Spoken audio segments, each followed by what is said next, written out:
Hey guys, so I opted to go live for a minute because I'm really excited.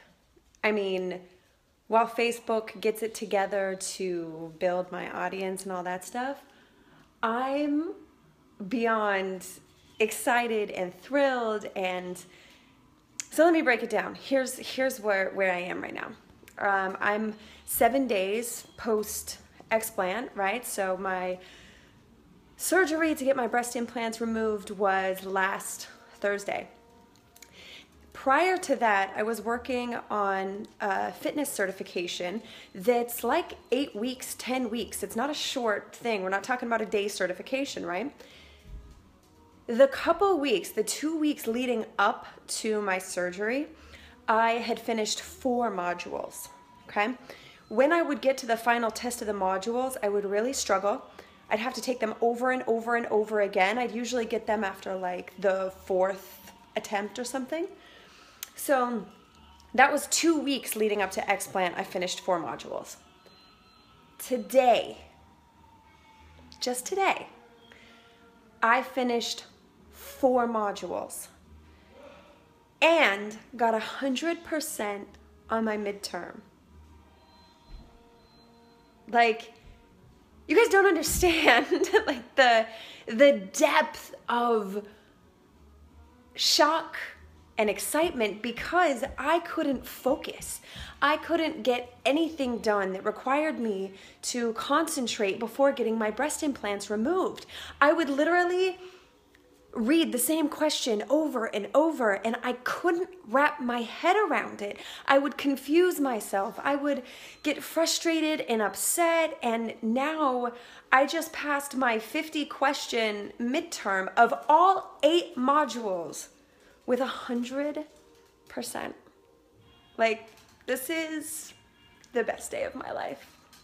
So for anyone that doesn't think that breast implants actually cause an illness, one of the most common symptoms is something called brain fog and then fatigue.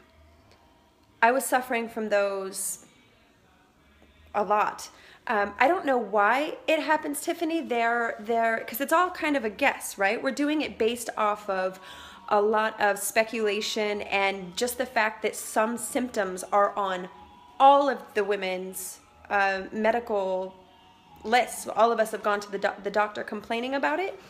At one point, I even went to the hospital because my cognitive function was getting so bad that I was slurring my speech and not completing sentences, and we were afraid that it might be something neurological, so I actually rushed me to the hospital. This is stuff we didn't talk about when I was sick, right? Was going to the hospital and getting EKGs and tests to see if there was something seriously wrong. So part of the speculation of where that brain fog comes from is the chemical reaction to the implant. So even though an implant isn't silicone, mine is saline, on the outside it is silicone, and depending on some women, if you have certain types of gene mutations, it exacerbates it even more and literally is killing women because they're getting so ill. I'm watching women remove their breast implants who have Hashimoto's and other thyroid conditions, Lyme disease, that within a few weeks, within a few months, are completely cleared of symptoms they've had for years that just somehow developed the first year they had breast implants. Now, for people that, or doctors or whatever, that say breast implants are safe, if you watch the history and the story behind cigarette smoking, at first they said cigarette smoking was safe. Then they said, okay, it could be dangerous to some people. And then they said, okay, it's dangerous for everyone, but everyone knows it, so if you decide to smoke, it's your own fault. That is what is happening and is going to happen with breast implants, and I'm calling it right now. I'm not telling anyone that they shouldn't get breast implants. I'm saying we need to at least know what we're getting into, just like we do with smoking.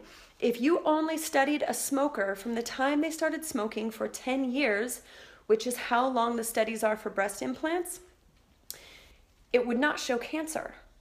It takes years, 15, 20 years, and a lifetime, you know, to see these kinds of things.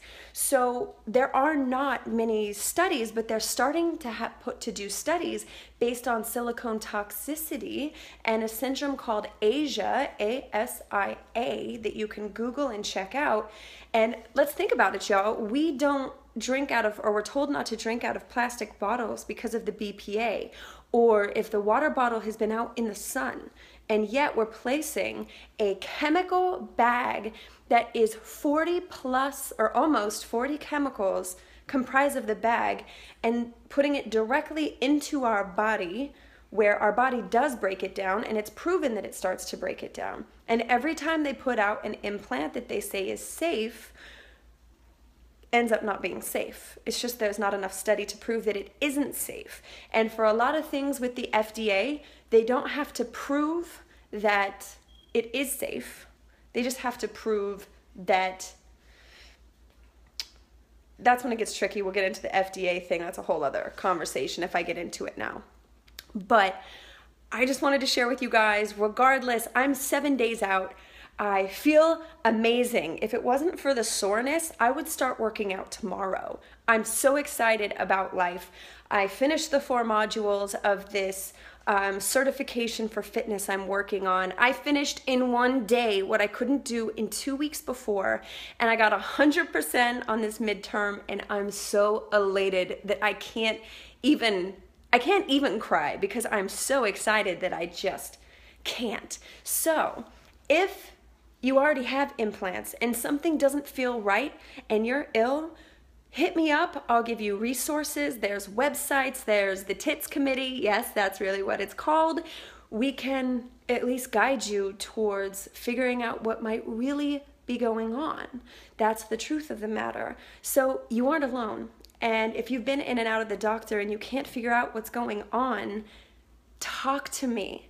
Hit me up. I'll share everything that I've learned, the resources that I have, the videos on YouTube of me interviewing real women who have medical results, who have thermogenic scans, who have MRIs, and things to prove that their symptoms were gone after they took their breast implants out. Okay, so I love you guys so much. And for all the women that I've met through this process, has been one of the most healing and beautiful experiences of my life. So many brave women who have lost almost everything and are only, thank goodness they at least know what's going on now. But there's so many women that can't afford to get their implants taken out because for a proper explant, you're looking at $5,000-ish up to $17,000 in New York City, depending on where you live. And most plastic surgeons will not acknowledge that there is an issue with implants. So if you go and just ask your doctor, they're going to tell you that they're safe. But I can show you groups of thousands of women who are sick, 50 plus women per month that are removing their implants and getting well. We're not talking about women that are home eating bonbons, sitting on their couch, eating fast food every day. We're talking about health professionals. We're talking about nutritionists, dietitians who know that they're eating right, that they're supplementing, and they should not be sick. That's how I realized that something was wrong. Because on paper, I was the healthiest person in my doctor's office. But if you looked at me, I was not okay. I'm amazing now. I want everyone to be amazing. Thank you for following me on my journey to freedom. Check out Breast Implant Illness. And yeah, Diane's right. The bottom line is they can kill you and it's not worth the risk. There's starting to be other technologies out there, fat transfer, if you're self-conscious, if you have deformities, whatever, there are other options. And I'm happy to send you in the direction of doctors that I researched that has incredible results doing fat transfer and stem cell, and there's other options. The safest option we have is to learn to love ourselves as we are. I took the long road. I took the expensive road, but I'm here now. Thankful for everyone that contributed to my GoFundMe, for private donations that people gave me in the background, because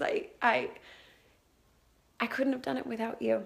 So thank you all so much. I'm going to keep you updated as things evolve because you can't stop me now. So I love you all in Facebook land, and I will see you soon. Take care.